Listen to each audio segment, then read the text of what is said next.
L'engagement de l'Union africaine auprès de la République démocratique du Congo est avéré. Ma présence aujourd'hui à Kinshasa témoigne de cet engagement. Fin de citation. Propos du président de l'Union africaine à son arrivée à Kinshasa. Moussa Faki Mahamat a été reçu par le vice-premier ministre, ministre des Affaires étrangères et intégration au régional, Léonard Chéoki Tundu.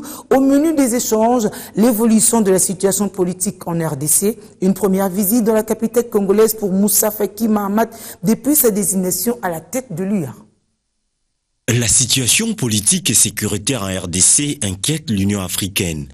Et pour tenter d'y remédier, le président de la commission de cette institution africaine, Moussa Faki Mahamat, est à Kinshasa. Il a échangé avec le ministre des Affaires étrangères congolais autour de plusieurs points, notamment l'évolution du processus électoral, tout en promettant le soutien total de l'Union africaine à la résolution de la crise congolaise.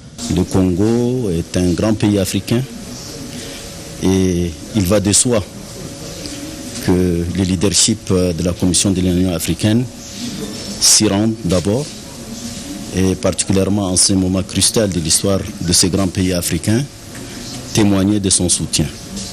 Je suis venu pour rencontrer les autorités, le président de la République, le gouvernement, les différentes institutions, les acteurs politiques et sociaux, pour pouvoir discuter et voir qu'est-ce que l'Union africaine peut faire pendant cette phase cruciale de l'histoire de la République démocratique du Congo. Après cette rencontre avec Léonard Chéoki Tundu, le président de la Commission de l'Union africaine va échanger avec le président de la République et d'autres acteurs politiques et sociaux congolais pour pouvoir discuter et voir ce que l'Union africaine peut faire pendant ce moment crucial de l'histoire de la RDC, avant de donner une conférence de presse ce samedi à l'issue de sa mission.